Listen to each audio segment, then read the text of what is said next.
All right. Welcome to Rich Conversations. We are joined by Matze, all the way from Munich, Germany. Welcome to the show again. Thank you. Happy to be on again. So we're going to have a conversation. The last time we talked was, I think we recorded like a year ago or so, and we were talking kind of exclusively about physics. This conversation, we're going to be talking about a whole bunch of interesting things, including physics, the universe, and technology, in particular AI.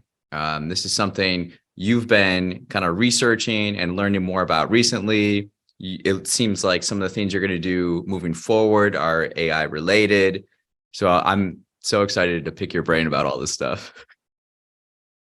I'm excited to talk about it with people.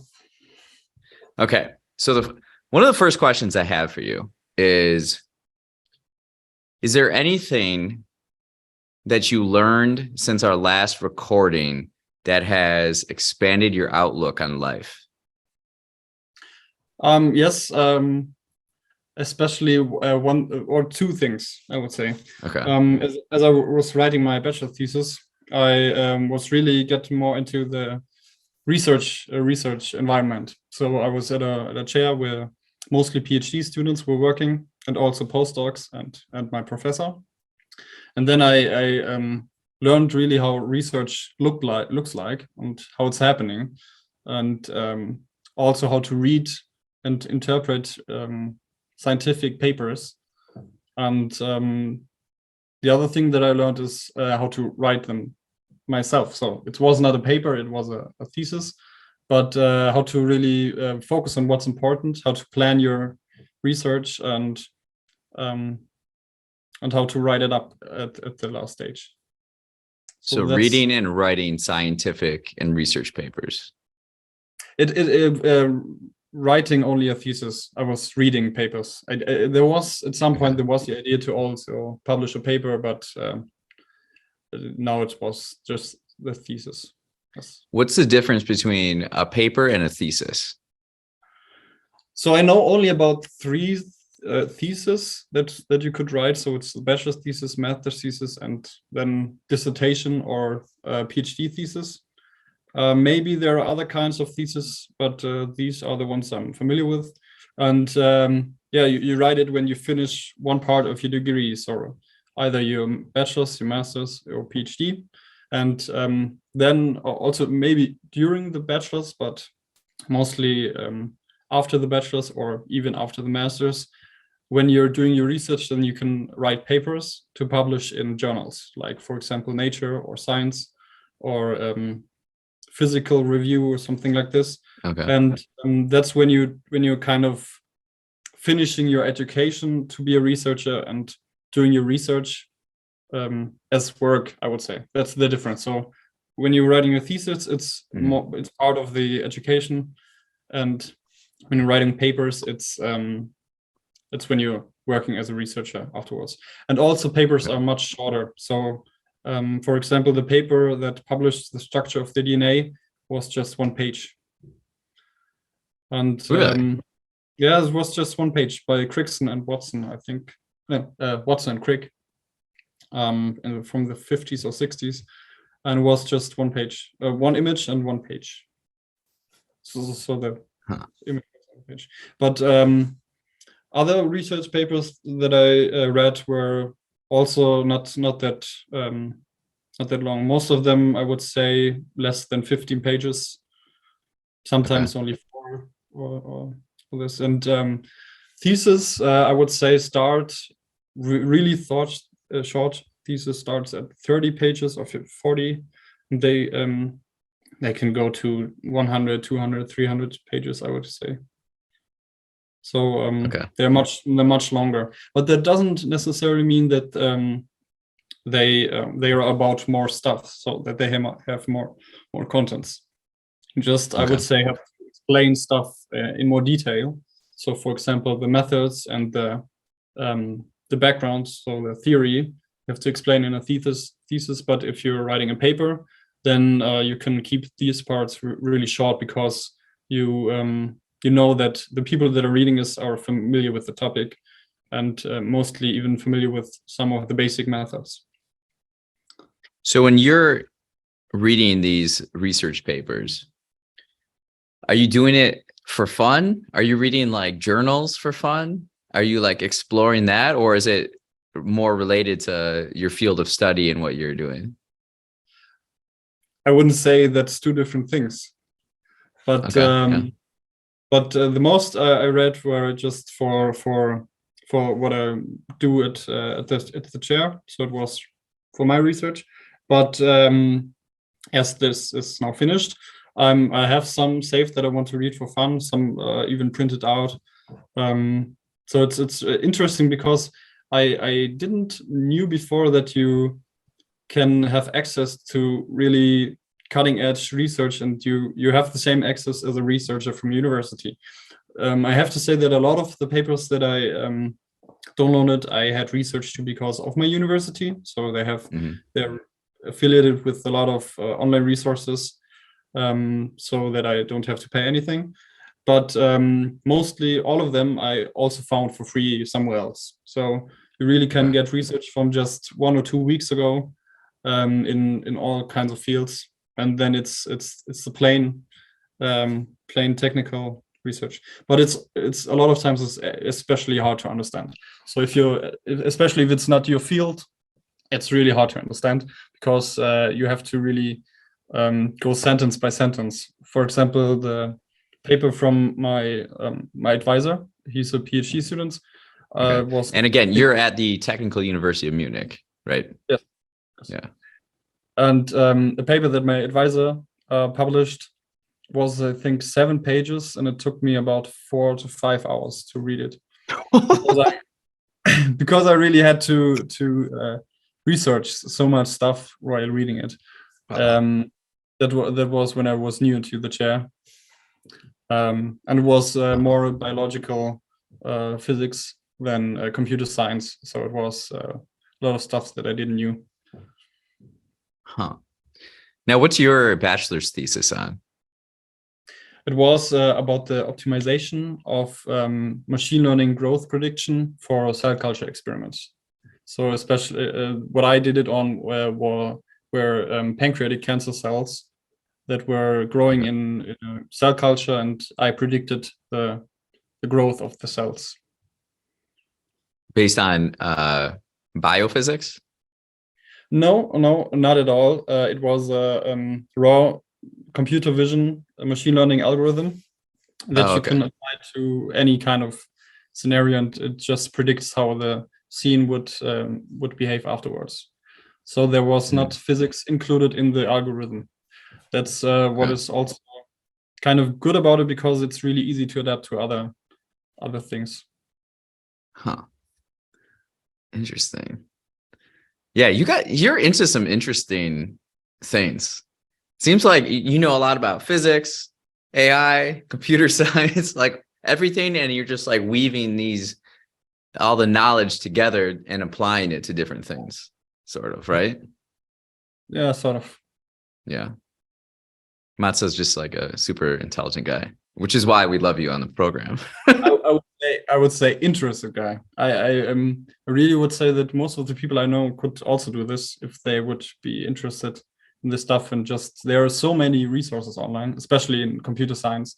I don't know that much about physics resources online because I had most of them I used were from my university for books. But especially for artificial intelligence, there are so many things on the internet for free.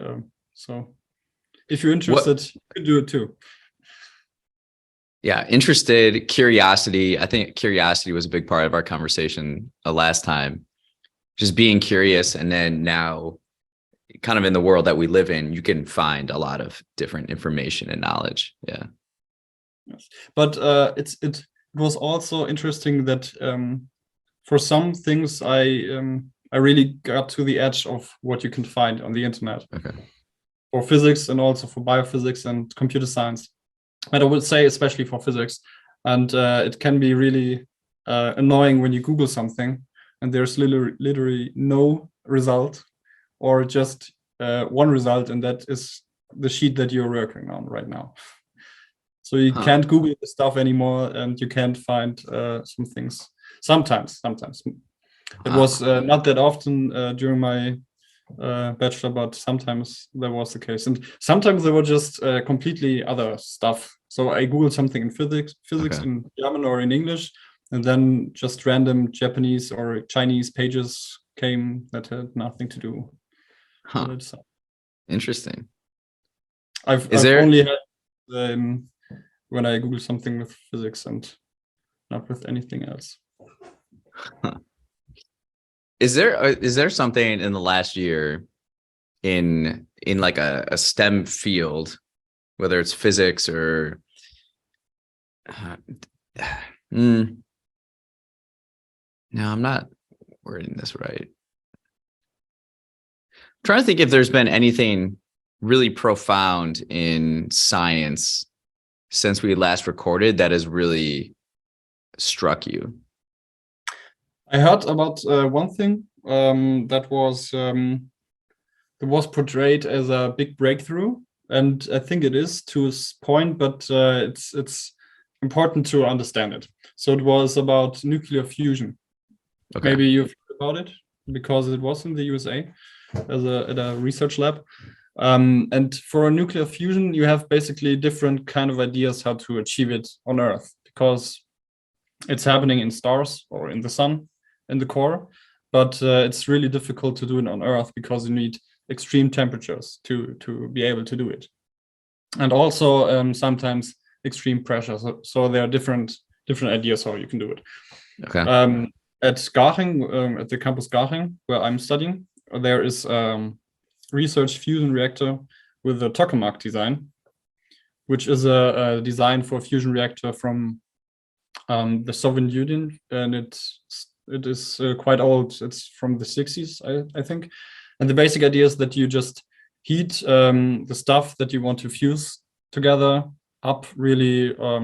You just make it really hot, and then you get a plasma, and you have to confine the plasma somehow because it's really hot. There's no material that could withstand the heat. It's I think about 150 million degrees Celsius, which would be, I think in Fahrenheit it would be about the same. It would be more, I would guess, but so more than 100 million. I guess it's not important if it's 100 million or 500 million.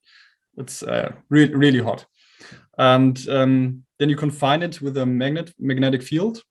Okay. And then you can extract the energy. So and then fusion is happening, which makes it even hotter.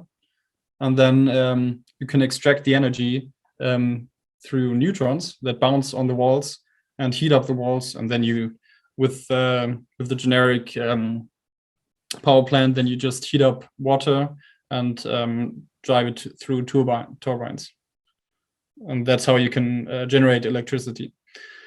And that's there's another idea, which is the stellarator, which is similar but has some minor differences. How you can find the plasma in a torus is the shape, which is basically a donut.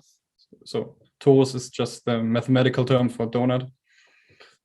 And yes, that's one idea, and there are a lot of them.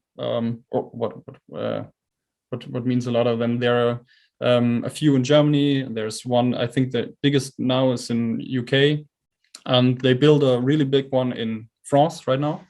And it's a project with countries from all around the world, which I think is really interesting that they unite for one project. So there's the European Union, USA, Russia, China, Japan, South Korea, India, and a few more. And that's the biggest one that they want to build, and that's that should be the first one that produces more energy than you bring in. That's the whole goal of. That's the whole goal, yes. Energy, right? Yeah. So all of them right now need more energy than you get out of them. Okay. If you even get something out of them, because for example, for the one in Garching, they don't have a system to extract the energy. They just want to create the plasma and make research on the plasma. And there are also other ideas. And the main ideas that I heard about was with lasers. and that's where the breakthrough was in the USA, because and there are a few ideas how you can do it with lasers, but the one where the breakthrough was is it's kind of that you have a cylinder, and inside of the cylinder you have a chamber where you want to produce the plasma, and then you have a really strong laser, and the laser comes from above and from below, from all kinds of angles. And that's what makes it possible for makes the creation of a plasma inside of the cylinder possible. Mhm. And for the first time, I think it was in January or in December, so not long ago, they were able to prove that there was more energy created than they and then the laser brought into the chamber. So they had an energy excess. I think it was 2 megajoule went into the chamber with the laser, and then the plasma emitted 3 megajoules of energy, so 50% more than you brought in. And so the reason why this is all important is because the 21st century is going to take a lot of energy to live our lives and run the world, right? So we're trying to find different innovative ways where we can get more energy out than we put in, right?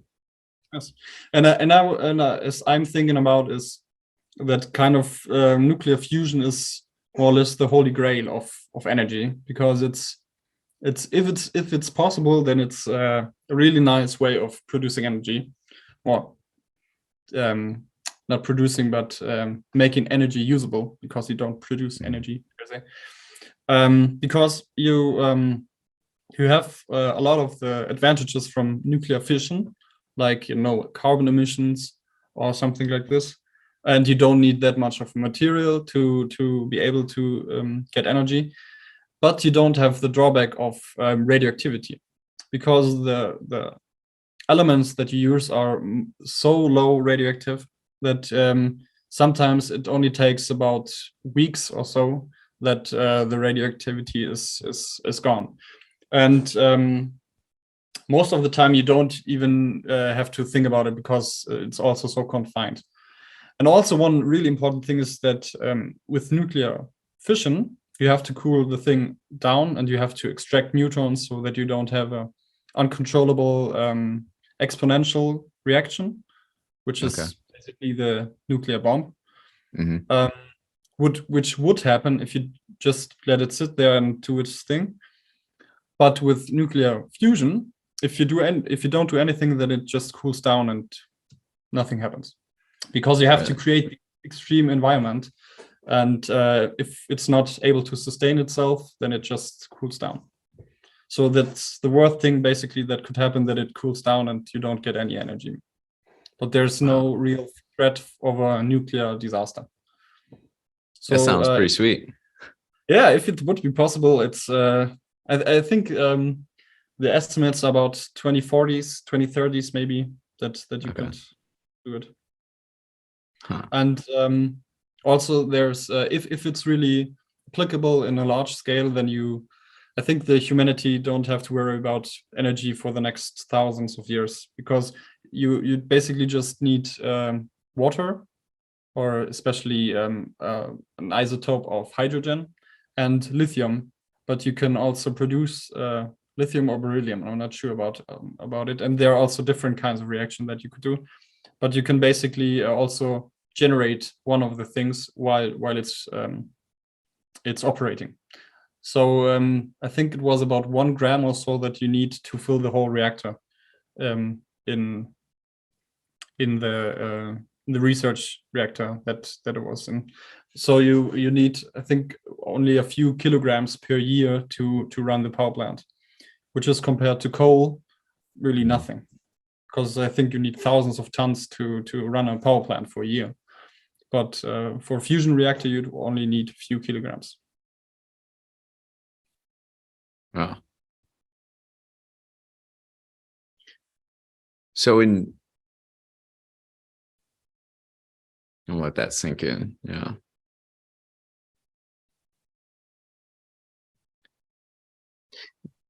What are your so when people talk about, say, the problems of the world, when you say something like this and technology and science that's being worked on, do you feel pretty optimistic about the future of the world? I would say so, yes, because there's there's a lot of ideas for a whole lot of problems. I think the hardest problems really to tackle would be kind of the geopolitical ones, because it's not that you can build a solution. It's more that you have to make people agree on different things or find a compromise. And I would say this can be much harder than finding a technical solution to a problem. But for things like climate change, for example, I saw a lot of different ideas how you can mitigate the problems and how you can stop it and how you can maybe even reverse it by carbon capturing or something like this.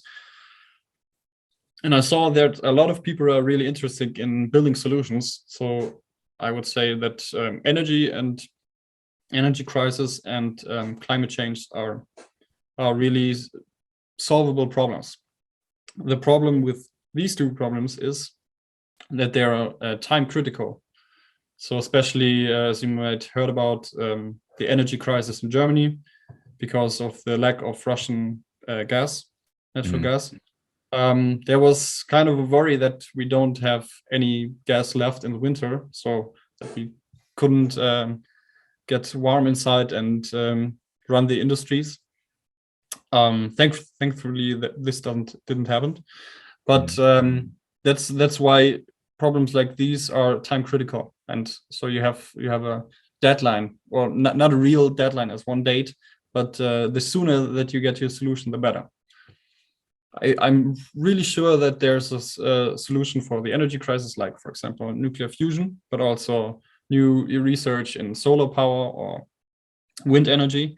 But the question is if it's early enough that these things are able to be developed and applied at scale. And I think the same thing is true for climate change, because there's already impacts of climate change. For example, I've heard that the foreign minister of Tuvalu, I don't know if you're familiar with the country. It's a really small country. I'm not aware, I don't think. I wasn't a few years back also. It's just a few islands, and I think less than 100,000 people. But it's really sinking. So the foreign minister of the country hold a speech about climate change, I think for the UNO or something like this, in the water, because the water level were rising and they lose so much land. I think in about 20 to 100 years, the land is gone if we're going the same way that we're going today. So it's having real impacts on the world right now, climate change, and that's why it's important to get to solutions quickly, and maybe go not to final solutions, but have some transition solutions to get to the final goal. For example, that you don't stop coal and gas power plants right now, but you need them, or nuclear fission energy as a transition energy method for the renewable energies or nuclear fusion. But I'm sure at the end it's possible to fight these problems. The question is how much damage is being done in the process, I would say. Interesting. That's kind of my point of view.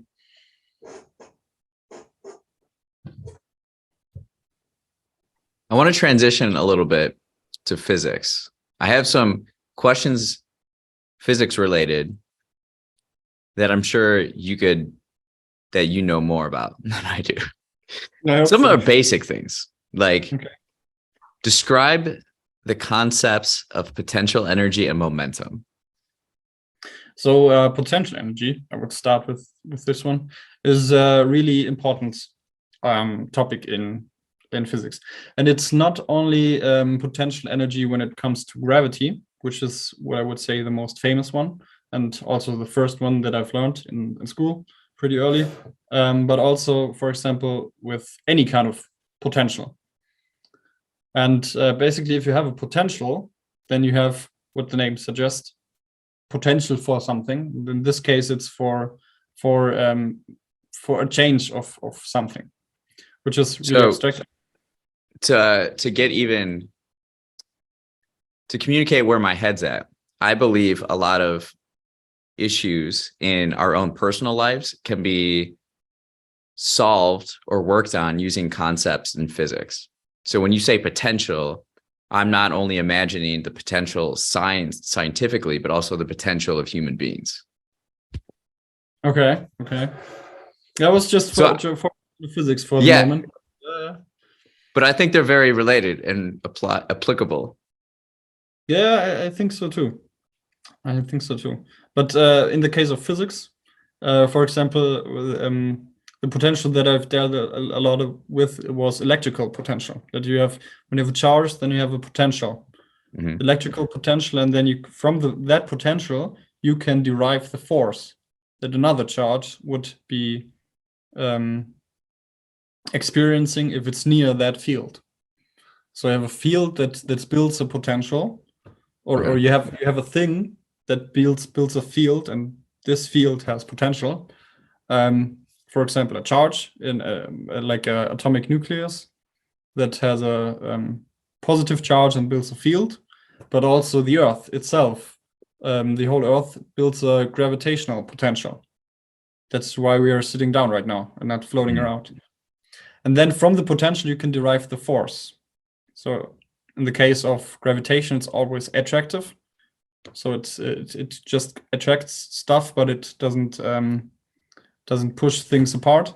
But in the case of electrical potential, you can also push things apart. So you go from a thing that's created a field and therefore a potential, and then the potential leads to a force. Maybe if you use it as your what do you say, as an analogon to other things, then you could say, okay, maybe if I'm interested in something, then I have the potential to be good at it, and then this potential can lead to a force that I'm trying to learn more about it. Maybe if you go from the way of physics to everyday stuff.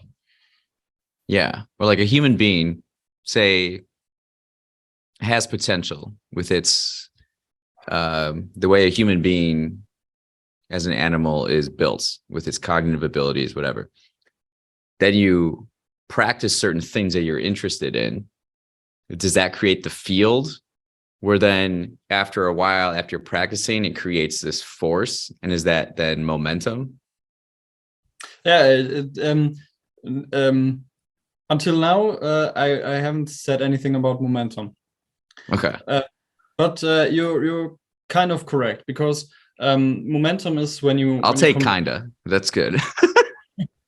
Yeah, momentum is when you combine a mass with a velocity. So if a mass and it's moving at a certain velocity, then you have momentum. Which is, by the way, which is kind of funny, because you also have in German the moment. For example, the Trägheitsmoment, which is the moment of inertia. Okay. But a moment, so a moment in German is not the same than momentum in English, which is kind of confusing sometimes, because a moment in German is a torque in English. Interesting. Yeah, that's it's like an action. A torque is if you combine a force with a rotation. Okay. So if you have, let me see if I have something here. Can just, if you have, if you imagine an axis through the middle, and then I apply force here by pushing it down, then on the main part in the axis there's a torque that makes the thing moving. And if I don't make a rotation, then just leave it here and push it, then it's just a force, because there's no rotation. Okay. But if I rotate it, then it's a torque. And if I push it, then it's accelerating. And you have to think: is it in a continuous motion, or is it accelerating? So if it's accelerating or decelerating, which is basically just negative acceleration, then a force has to be applied. And then the momentum is also not constant because the velocity is not constant. I hope I'm not making this too complicated right now. Basically, it's just I start with Newton. The first axiom from Newton was if objects that are still or move at a constant velocity remain this way if no force is applied to them. So you're sitting down right now, and you will continue sitting down until a force is acting on you. So what does one do if you're going in a constant and then there's an obstacle or an object, say an obstacle, right? Then what happens and what can happen to overcome it? So if something is moving at the constant speed or velocity, the difference is if speed, I think, I'm not sure if I'm getting this right because you don't have the difference in German, but in English you have the difference. One of the things, so speed and velocity is with direction, and the other one is just the numbers, so how fast without a direction. But it's not that important. So if you have an object that moves with constant velocity, then it has a momentum, a constant momentum. And if there's an obstacle, which is at rest, for example, then on impact, there would be an exchange of energy and an exchange of the momentum. Okay. So if anything is in between the object that's moving, then there's a force applied to this object. And then you have to calculate how the things will move afterwards, if they are even moving afterwards. But that can get really complicated in the real world. In the textbook example, it stays mostly pretty simple because you assume that no energy is converted into I don't know if there's a correct English term, into inner energy, you would say in German, which means kind of heat or deformation. In a car crash, if two cars are crashing, then a lot of times they don't move further because the energy is converted into the deformation of the cars, and they will also heat up slightly because they are deformed. So you don't necessarily have a movement afterwards. That depends on quite a lot of things. And also, if for the obstacle, for example, if you go back to the real world comparison, if you have enough energy and there's an obstacle, then you just go through it, and you're just obliterating it, because it depends on a lot of things, and it's even more interesting and complicated in quantum mechanics. But yes, that's basically, you could say if you're on a path and want to do something and there's an obstacle, but you have enough energy and momentum, then you just go right through it. You don't even need to go over it or under it. The most important thing is that energy and that momentum prior to the obstacle. Yes, and also the nature of the obstacle, of course. If it's just a sheet of or a hill of foam, for example, then it's not that much of an obstacle. But if it's a metal wall, then it's quite an obstacle. So it depends on the structure of the object that's moving, and also the structure of the obstacle, and also the movements of both of them. So if the obstacle is stationary or also moving, and also of the thing that is moving, how it's moving, how fast, what direction, and decelerating, accelerating. See, what I'm curious about,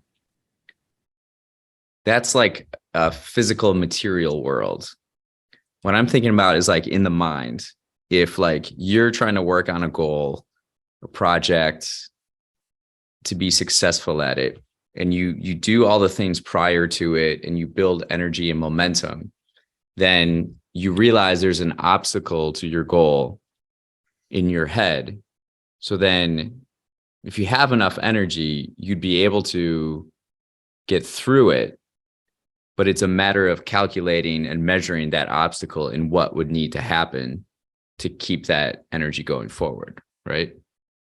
I would say in this kind of obstacle, it's much more complicated, because you in the physics sense, that if you have an obstacle for a thing that's moving, then I would say you basically have a few options, like going right through it, going around it on the left, right, bottom, or top, or find some more elegant way, kind of thinking out of the box. But it's basically just go through it or go around it. That are the main intuitive ideas. But if you're working on something and then you have an obstacle, then there's most of the times there's not kind of an obvious way how to go through it, because you have to figure things out. It's more complicated. So I would say that if you have more energy, then you're more willing to find ways to go through that obstacle, to find the ways how you can avoid it, or how you can make it smaller or whatever. But you can't just go through it most of the times, I would say. Yeah, I think that's, in my head, pretty obvious too. Like, you can't just go through it usually, right? Unfortunately, yes. But I would also say, if it would be that way, it would be too easy. Maybe not interesting enough. That's interesting. How would you go ahead? One last thought. For example, in programming, when you have a bug, then most of the times, when you try to solve that bug, so any problem in your program, you learn a lot of things about programming while you're solving that problem. So, for example, I was working on something, I don't know what it was, and then I had an error, and I thought, okay, what I'm going to do about it, I don't know. Then just Googled the error, and I think it took me about 3-4 days of working to fix that error. But I learned quite a lot of things while fixing the error, because I Googled it, and then they said, okay, it could be because of this, and I looked into it, and no, it wasn't this case, and then saw, okay, maybe it could be because of that, and then I searched, tried this, and also didn't fix the problem. And through trying a lot of different solutions, I was learning quite a bit. So I think that's maybe true for all obstacles that you encounter, that you learn through solving that obstacle. You're learning a lot of things. So maybe it's better than it would be than if it would be easy all of the time to go through obstacles. So, because, like, long term, one would benefit from solving challenging obstacle, because then you could apply the knowledge that you learned to get there to moving forward. If you encounter another obstacle, or, now you have that bag of wisdom that you can apply then to get through it, right? I would go even further. You can also be inspired in the process to try other things. So you could get knowledge and also learn things, but also get new ideas, or be inspired to try a whole lot of different things.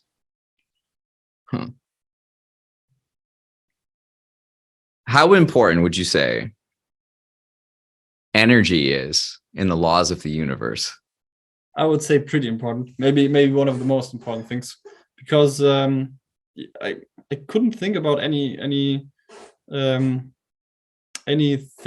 in modern physics that has nothing to do with energy. So everything basically has to do with energy.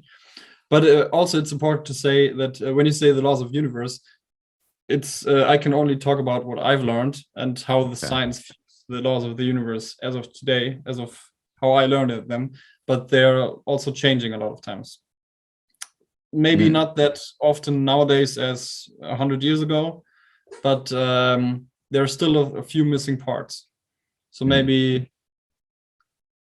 there is something really wrong about how we think about the universe. I even heard one physicist say that he thinks the standard model of particle physics, which is a really important model, is completely wrong as we have it today, because of a single little number that is wrong. That's also maybe something that's what was happening since the last time we talked. Maybe they had something new in this way, which is really important for physics. But yes, energy is really important, and it's more interesting than I would thought, because there are only a few real different energies and also forces, but they present in different ways. So, for example, you could say there's heat energy, but heat energy is basically just the particles vibrating, and we call it heat. But you could also say they're just vibrating, and therefore it's kinetic energy, which you have when something is moving at a constant speed, or also at a not constant speed, then just the energy is changing.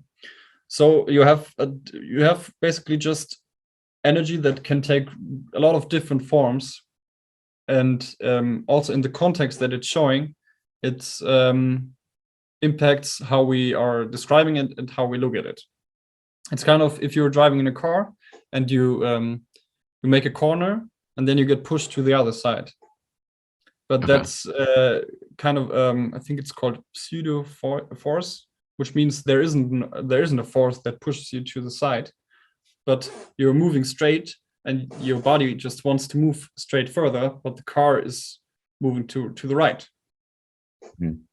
So if you're in the car, then it feels for you're pushing to the left of the car, but the real thing that's happening is that the car is moving to the right. Are we driving in Germany or America? Depends which side you're on, right? No? Doesn't matter. Okay. You're also on the right side, right? Yeah, we're on the right side. Are you on the left? No, we're also on the right. Oh, so it's like Britain and the rest of Europe that drives like that? Only Britain, as I know. Oh. And Gibraltar also, which is a small part below Spain, but it's really it has some connections to Britain. That's why I think they're also driving on the left. Yeah, but it's really small. It's smaller than New York City, I would guess. But yes, the whole of Europe is also driving on the right. I only know. Continue with your analogy. So we're turning forward, but also it's going to the side, right? Yeah, if you're driving and then you're making a corner to the right, then it feels like you get pushed to the left. But if you kind of look from it from above, and I can try to show it with my hands. If you look from above and you're going straight up, and then you're going to the right, like this, right? And you're in the car, so that's the car and that's you. You're just in a continuous motion, straight, and your body wants to continue this continuous motion, and then the car is going to the right. So you're just continuing your motion, but because the car is moving away from you, it feels like you get pushed to the left. Yeah. So that's what is called a pseudo force, because there's no force applied to you to the left. You just get pushed to the right from the car. Do you know what I mean? Yeah, totally. And that's so if you change the kind of view and the context of how you're looking at it, it seems different, but it's the same. And that's also true with energy. As I said, if you say there's thermal energy, so heat energy, then it's basically just particles moving and vibrating. And yeah, that's interesting about energy. And also when I'm with heat, it's really important for time in a way, because the second law of thermodynamics states that heat only travels from an area that is hotter to an area that is colder, if nothing else is happening. And this kind of gives a direction to time, because most of the laws of the universe or physics are independent if you're moving them backwards or forward in time. So, for example, if you look at the moon going through the around the Earth, then it doesn't really look different if it's going the other way around, and if it would also be possible from the gravitational law. So why is it moving this way, not this way? Also with a lot of other things in physics, but with heat, it's not this way, because heat, which is a form of energy transitioning, can only move from a hotter to a colder place if nothing else is happening. Of course, you can produce heat, but then something else has to happen also. But in general, if you have nothing else, heat is also all the times is dissipating and wants to make everything equal. That's also really some physicists said if you have a theory and it goes against the second law of thermodynamics, then it's probably wrong, because it's a really important and fundamental thing in physics. Also, as I said, interesting implications about the era of time, and also how the universe might end if you project it forward. Huh. What about energy attracting other energy? Energy attracting energy.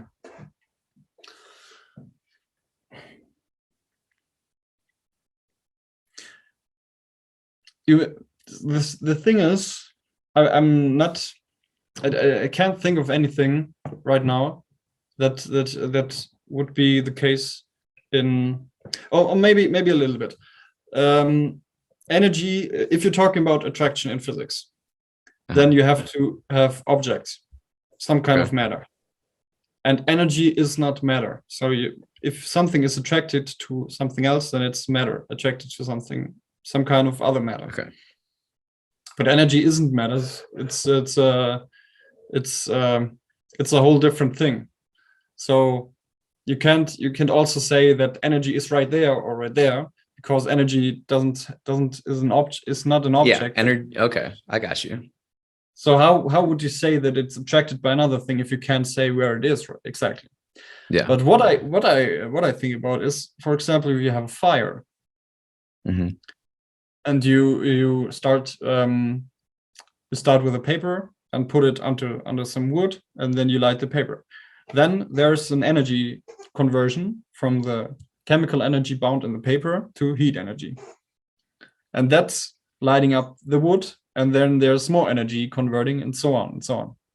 Okay. So that's maybe some kind of way that you could say that energy is attracting energy, but it's not attracting energy per se. It's more so matter exerting energy, and then other matter being attracted to that energy.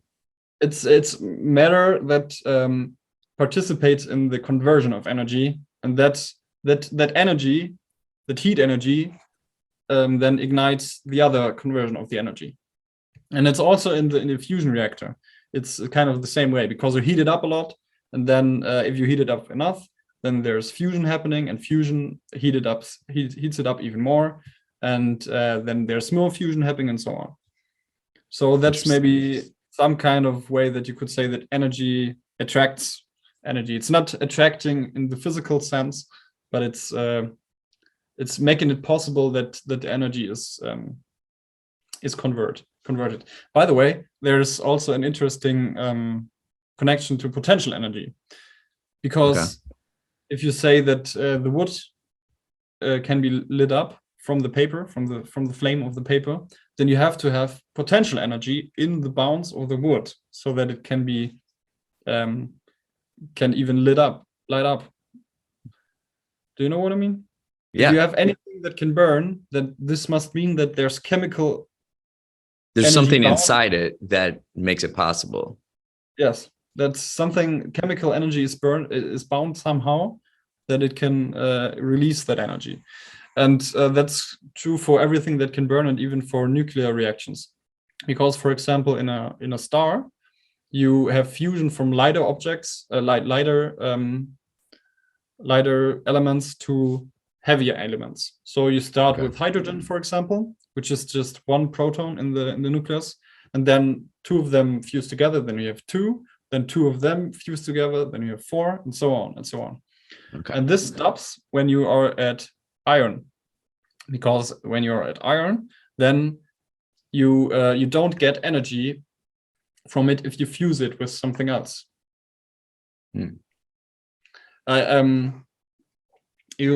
that's because of the.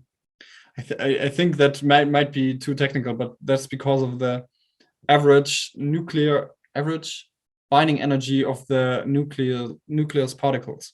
So you basically have when you have two protons or two hydrogen atoms with one proton in the nucleus, and you fuse them together, then that's releasing energy, because the two single hydrogen atoms have more energy than if you connect them together. Okay. Fuse them together, and the difference in that energy is released. You know what? So you have the single hydrogen atoms, and they have more energy if they're separated than they have if they're connected. And if you take the separate ones and connect them, then the difference in energy is released. That's why fusion is possible and is giving energy. And this can happen until you're at ion. Then there's not anymore the case that the two split apart have more energy than connected. But if you go to the heavier elements, then the other thing is true. So if you have one nucleus, then it has more binding energy than if you split it. That's why if you split heavy elements in nuclear fission, then you can also get energy. Okay. It's because of the difference in how much energy they have when they're connected, and compared to how much energy they have when they are not connected. All right, got it.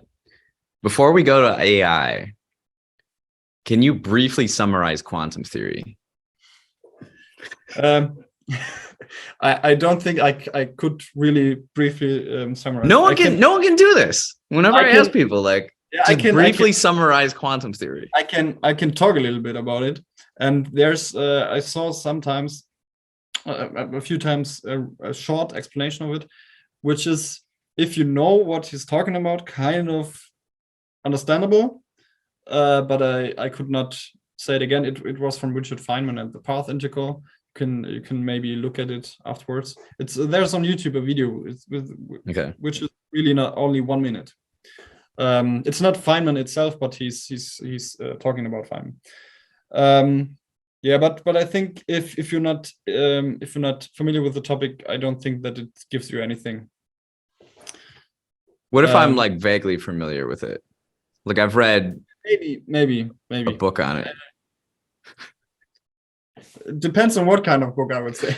An introduction to quantum theory. Maybe by Griffith. I can find it real quick.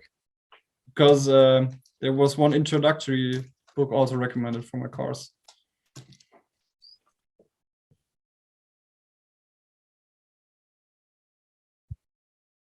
John Polkinghorne? No, I'm not familiar with him. But are you finished with the book? Or? Yeah, I read it like a year ago. Okay. So I think that summarizes it, where quantum theory is something that no one can summarize briefly. Yeah. And that tells me all I need to know in a way. And I wouldn't say that, because that leaves a lot of possibilities for different kinds of why you can explain it. Yeah. But maybe I can give you some. I can talk a little bit about it, try to explain it in an abstract way, and then you can explain it afterwards based on your book. Okay, 2 minutes. Okay. So quantum, a quanta. I'm start with this. Is it's basically the most important maybe quanta is a quanta of action or a quanta of energy. And that's a thing that you can't split apart any further. So if you think about that, you can have anything like a loaf of bread or a piece of paper, and you can split it and split it and split it. No, until if you split it to little particles, then you can split it even further. And especially what's interesting is that you can split energy even further. So there you can also have certain kind of energy transitions between, for example, electrons and photons. And that has a lot of implications for how molecules can be structured. And also quantum theory is a lot about probabilities. So one really interesting thing is that if you have a barrier or an obstacle which has a certain energy, for example, say one of anything, just one, and then you have a quantum particle with half of that energy, so 0.5. Then it has and it goes through to the barrier. Then you have a certain possibility that it goes through the barrier, even though it has less energy than the barrier, which is not possible in classical physics. So if you could say there's a wall and I drive with my car, I need to have more energy than the wall to be able to drive through it. So you can, if you imagine this in classical physics, it would be that if I punch against the wall, there's a certain probability that if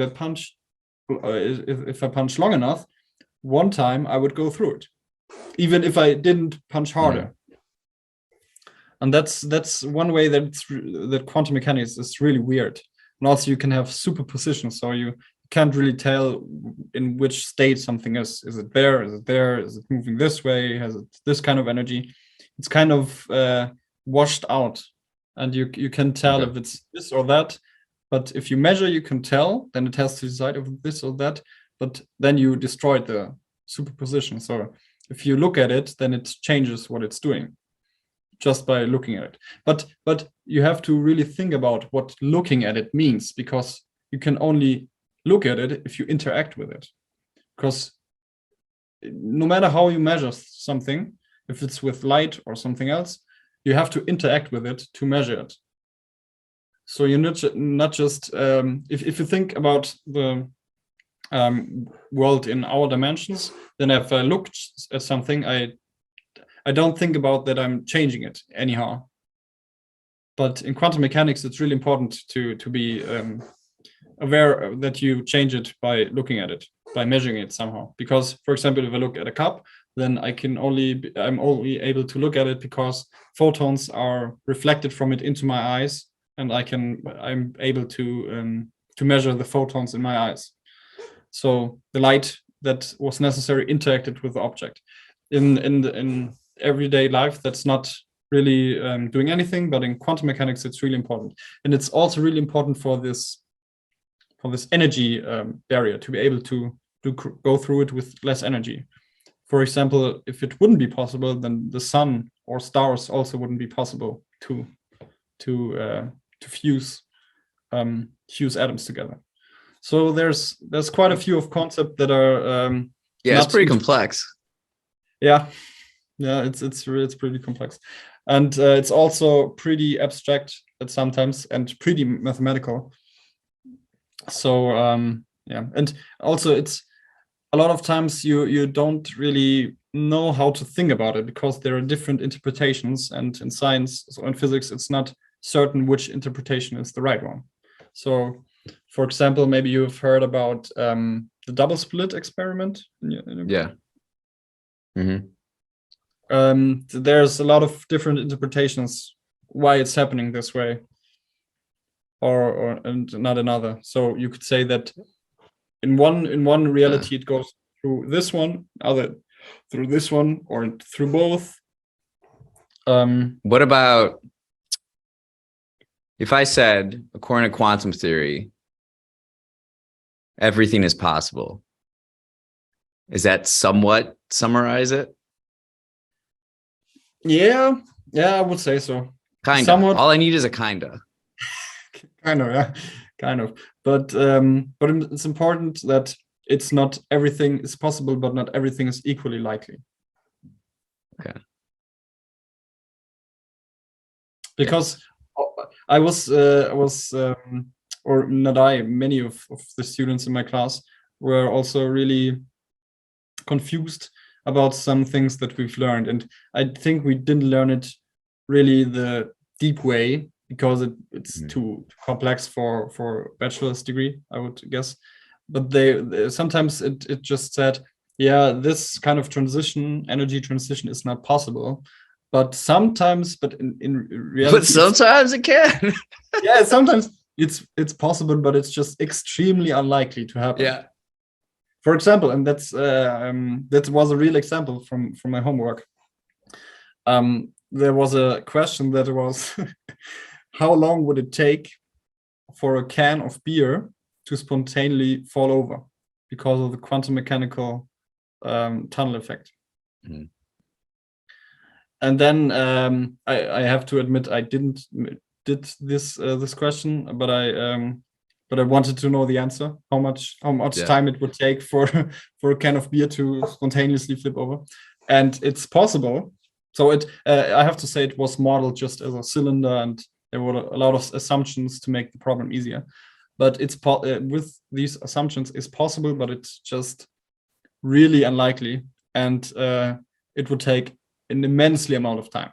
So you can say that the universe is about 13.7 or 8 billion years old. So this would be 10 to the 10 to the 10th, basically. So 10 to the 10 would be 10 billion years, but 10 to the 10 to the power of 10 of years. And for the can of beer to flip over, it would take 10 to the 30,000. Okay. 10 to the 10 to the 30,000. Maybe I can write it down real quick, because it's for these kind of numbers, it's hard to say them. So the universe is about 10 to the 10 years old. 10 to the power of 10 years. So age stands for anno, Okay. which means years, and which is basically a 1 with 10 zeros. That's the exponent. And for a can of beer to fall over,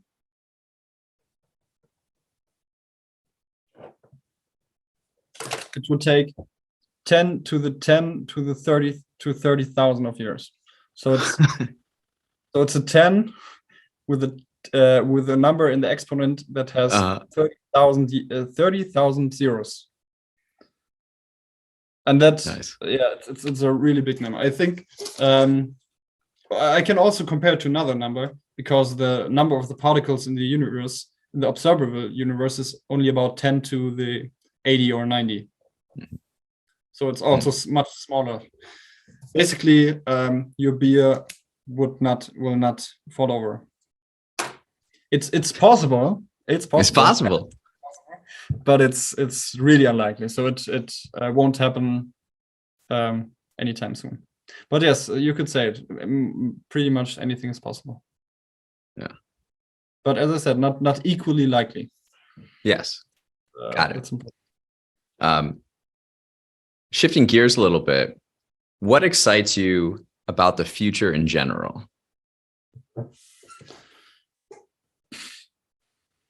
As I said, I'm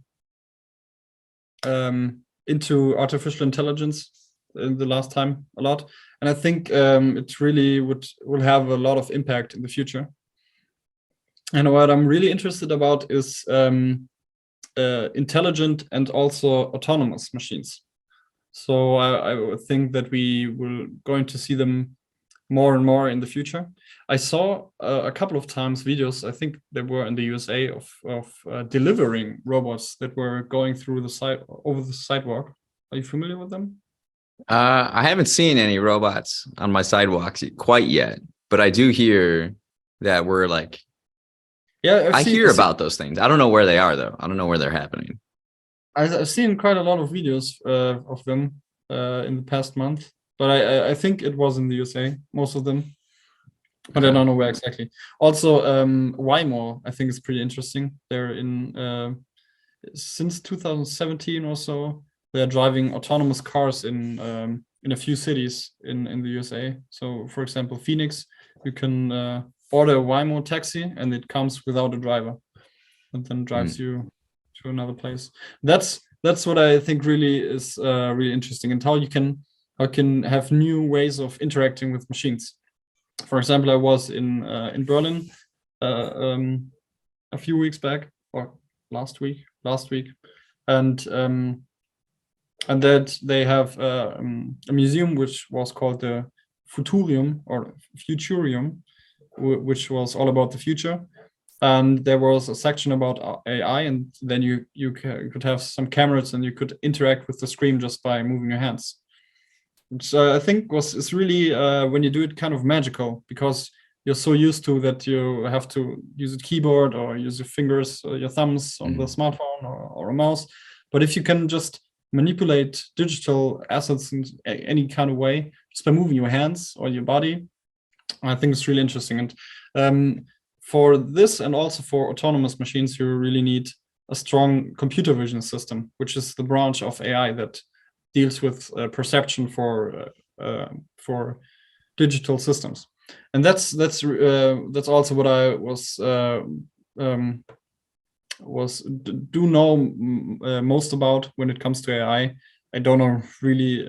I know the basics, but I'm not an expert in any way, I would say, because it's also so fast developing field.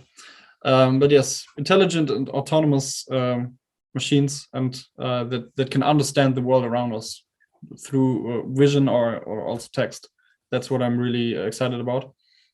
But also, it seems like go ahead, continue. But also this in combination with, for example, applications in sustainability and also fighting climate change. For example, there are a lot of interesting things with getting crops from the plants through robots who use computer vision. For example, in the Netherlands, they have some of them already, and I think we will see more and more of them, of these applications in more fields. And also the other thing, the third thing maybe, is the new space age, kind of, that there are a lot of companies going into space nowadays, and which is quite different than in the last century, where the space was mainly a thing about countries, and now companies are building up to go into space. It's an interesting point. So it feels like a wave of AI is kind of here, and I think within this decade is going to just develop more and more. How do we get more people to understand it and prepare themselves and be less fearful of the technology? I would say, first of all, to understand it better. Not necessarily understand every detail, but understand the basic concepts and maybe the implications of how things work. Well, I guess there's that, and then like the effects of AI will cause a lot of disruption. How do you get people to be less fearful of the disruption that it's going to create, and it will impact their own lives in a way? So I would guess that the disruption is, and nobody knows really how it's going to happen, but it's really mysterious is the wrong word, but kind of into that direction. It's not really sure how it's going to happen and what is going to happen. So, but is it likely that disruption will occur?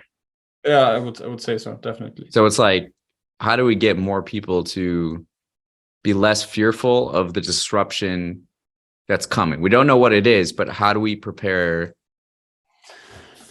Yeah, as I said, I'm trying to understand the basics, how it works, and really just on a really basic level, not any technical details, to be able to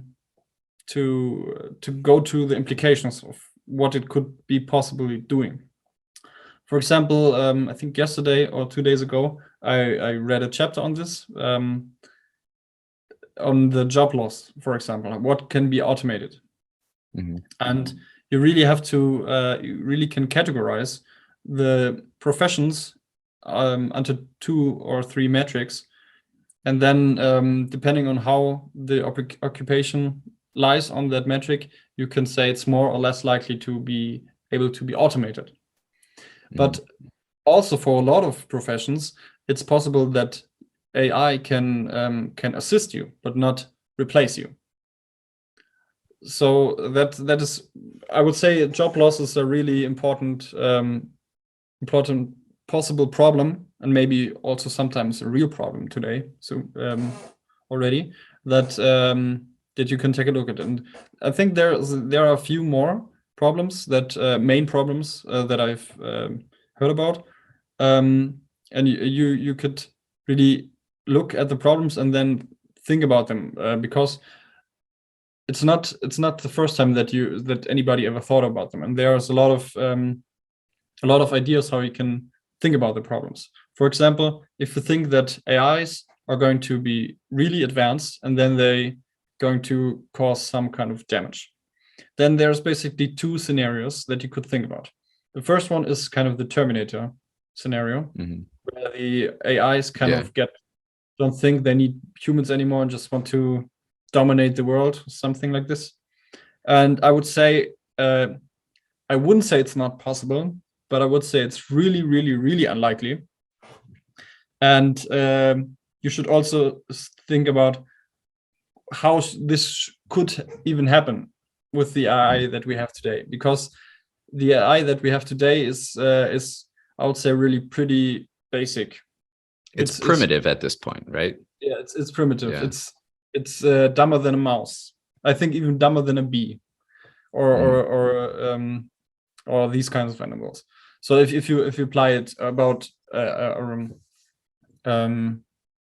if you think about it on a lot of different topics, it's pretty advanced in some specific fields, but also is, for example, a calculator. A calculator can do math better than any human, but that doesn't mean that you have to fear a calculator.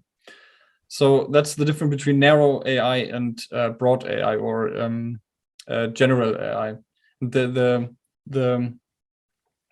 goal kind of for AI is AGI, which is artificial general intelligence. This would be a system that is able to be general applicable in any kind of field, basically like a human, and then exceed the human performance. So that's another thing that you could worry about, AGI. What happens when AGI is developed?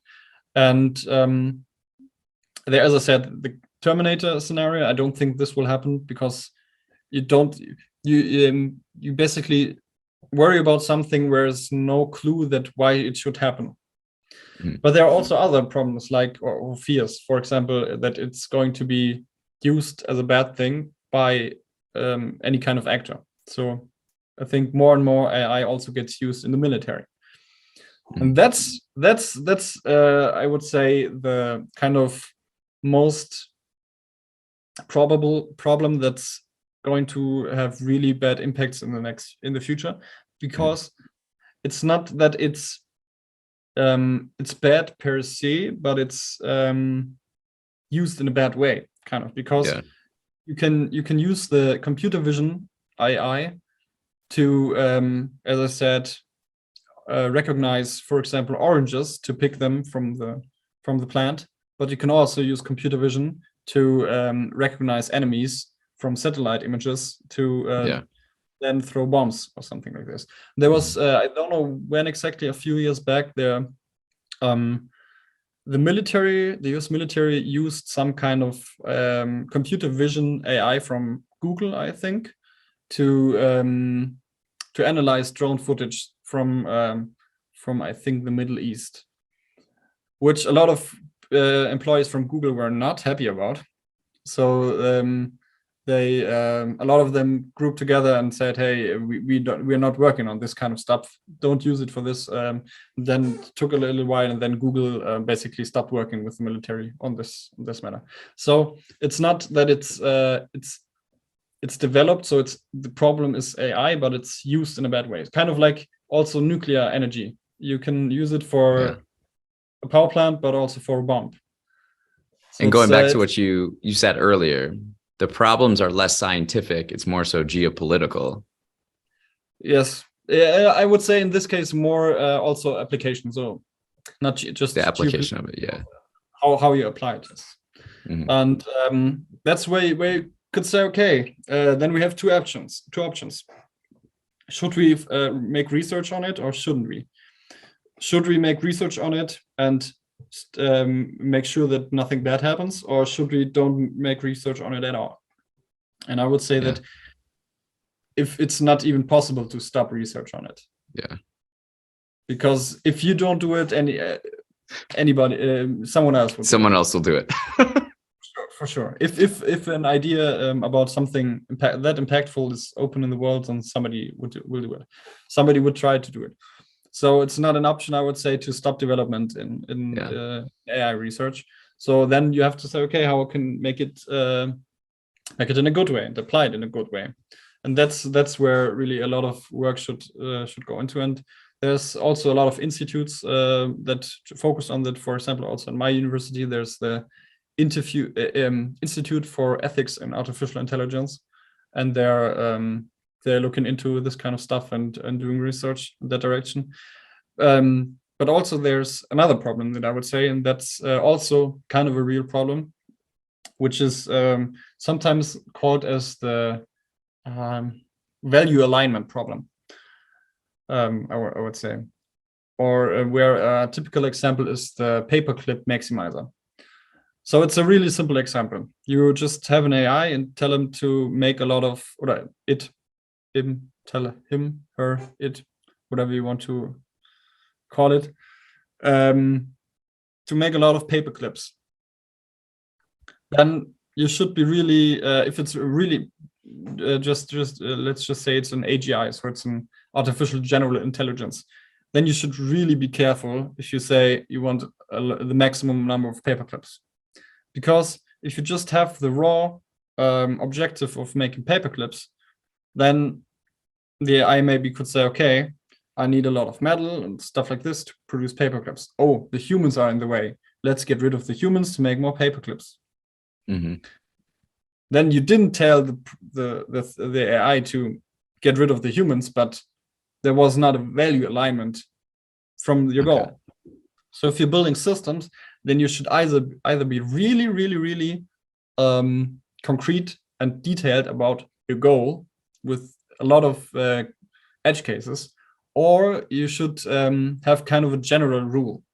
I think it was Asimov. I don't know his full name. It's a scientific writer. Maybe you know his name. I'm not sure. Say it again. Asimov. Something Asimov. Maybe Isaac Asimov, the writer, science fiction writer. Yeah. And he's I think 3 or 4 rules for AI, for robots, where there's something. Okay. So that's another idea, how should have rules for AIs. It was also mentioned in the his book is sitting on my shelf right now. I've been meaning to read it. Yeah, I want to buy books from him too. Also, I don't have one yet, but he's definitely interesting. And the rules kind of were like, don't hurt humans. If you listen to humans, but only if it doesn't conflict with rule number 1, which is don't hurt humans. Or I think it was don't hurt humans and don't let humans get hurt by doing nothing.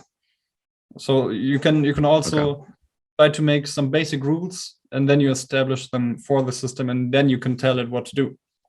But if you don't have these rules and you say something, it could be interpreted the wrong way, and then something bad happens. So that's kind of some ideas. So the Terminator scenario, then the job loss, AI used in the wrong way, and the value alignment. There are also kind of a few more problems in AI that are well discussed. For example, biases. If you have biases in the data, then you have biases in the results. There was, for example, a problem in face recognition for African American people because they weren't that good represented in the training data of the systems. And also, it's difficult for AI systems for loan approval. There can also be some biases in the data. So it's it's there's quite a few problems. The first ones that I talked about were kind of in the future, but the bias problem is a really important topic right now, and you also all the times you have to think about it when you're building something. So there's a lot of known problems, and I think if you want to have less fear about it, then you have to get familiar with the known problems, the big problems, and think about how likely are they going to happen, what's the state of them are going to happen. For example, does it impact myself? Is it really likely to impact myself, for example, for the job loss? If you have a really social job in an unstructured environment, it's not really likely to be replaced anytime soon. So yeah, I think that would be the best way to get more understanding and maybe have less fear of the disruption. What are you most curious about when now that you're kind of pursuing computer science, AI, machine learning, what are you most curious about and passionate about in the aspect of AI? Yeah, as I said already, computer vision is a really interesting topic. I kind of slided into it. I didn't really kind of decided to get more into it. I kind of when I learned more about AI, I don't know why exactly. I just went into this direction, and I think it's also really interesting because it has the capability to make more interesting collaboration between humans and machines possible. So if you have any kind of robot, the robot needs to see something or recognize you or the environment. And it's really magical, I would say, if you can interact with the machines in new kinds of ways. I also were someday in I was in university, and then a student came to me and with some candy and said, "Hey, do you want to come with me?" Was kind of the kidnapping scenario. With which she was going around the hall with candy and cake. No, with candy, and said, "Hey, do you want to come with me? And I show you my research, and we do a little experiment. I also have cake upstairs." Really funny if you think about it this way, but it was true. And then I said, "Yeah, why not?" And we went into a lab. There was a primitive robot, and then cake also. And I don't know if you're familiar with the kind of the what do you say, motion tracking suits. Do you know them? A little bit. I think the ones you wear and they got all the balls and stuff on them. Yeah, exactly. And it wasn't a suit, but she had a lot of balls and put them all over me. And then there were a lot of cameras in the room. Mm-hmm. And then there was a little robot that was driving, and I just had to test how to interact with the robot if we would collide or anything. And that's and she just recorded a lot of data, how the human behaved and how the robot behaved. Which is really interesting if you do it, if you interact with a robot. There was also, I don't know, maybe you know Boston Dynamics, the robots. I'm not sure. You have to look at them. It's really fascinating. What is it? Boston Dynamics. And especially one of the most, I would say the two most famous robots from them are Spot and Atlas. So SPOT, Spot, and Atlas, ATLAS. There was a recent video on YouTube with Atlas, which is really impressive. It's a humanoid robot, so it has 2 legs, 2 arms, and It was doing I think it was a backflip with a twist. Oh, dang. And it just looks so easy. It's really, really fascinating. And the Spot is kind of like a robot dog. It looks like. And at one time I was in the university, and there were a lot of companies presenting their stuff so they can recruit people. And there was also one company that had some of the Boston Dynamic robot dogs walking around.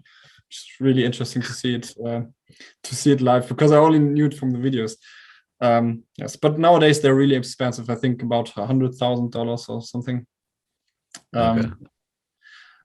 So yeah, that's what I'm mostly, I would say, curious about, the interaction about humans. And also generally building intelligent systems. It's so fascinating what you could possibly think about, what you could do.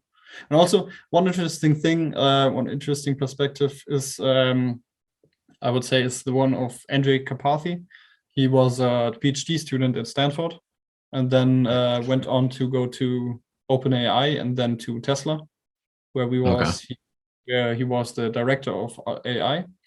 And I saw him in an interview where he told that he think AI is interesting because if you solve AI, or especially AGI, so artificial general intelligence, then you basically have all the other problems solved simultaneously. Because if you can build a system that's applicable to everything and is more intelligent than humans, then you can just give it any question and say, okay, we have an energy crisis, do something about it. Okay, we have a climate crisis, do something about it. So it's really a tool that you can apply to kind of everything you can think about. I really couldn't think about anything that you can't possibly try to apply AI to it. Mostly creative things, and I would say are difficult. And then there's also a lot of really, really important things that you have to consider. For example, there were some kind of picture generating models that were pretty famous in the last few months. But then you have to think about, okay, is it really creative when it produces images, when it is trained on thousands and millions of other images and just kind of smooshes them together? Is that real creativity, or is it just copying? But you can also think about, well, doesn't a human do the same thing? Yeah. So you get into really interesting ideas of what really is creativity, because there's a lot of philosophical discussions.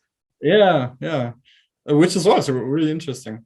Yeah. I mean, think about a human that is just living in a let's take the extreme example, living in a room that's empty and just gets food all day, every day, and have no information about the outside world. Would you think this human would be as creative as any other human, or would it also only think about food? So one time a day I get the food, nice. So what would this life be, and would there be the same kind of creativity than any other human? Because if you're thinking about AI, you really have to think about, okay, it's a system that only knows about what it has saw in the training data. So for example, maybe you've heard about ChatGPT. It only knows what was in the training data. So I showed it to some friends, and they were asked some questions with, what do you know about me? What is the name of my mother? Something stuff like this. And I'm pretty sure that the name of your mother wasn't in the training data. So there's no way the AI is even aware of you or of your mother. So you really have to think about, okay, what does this system know?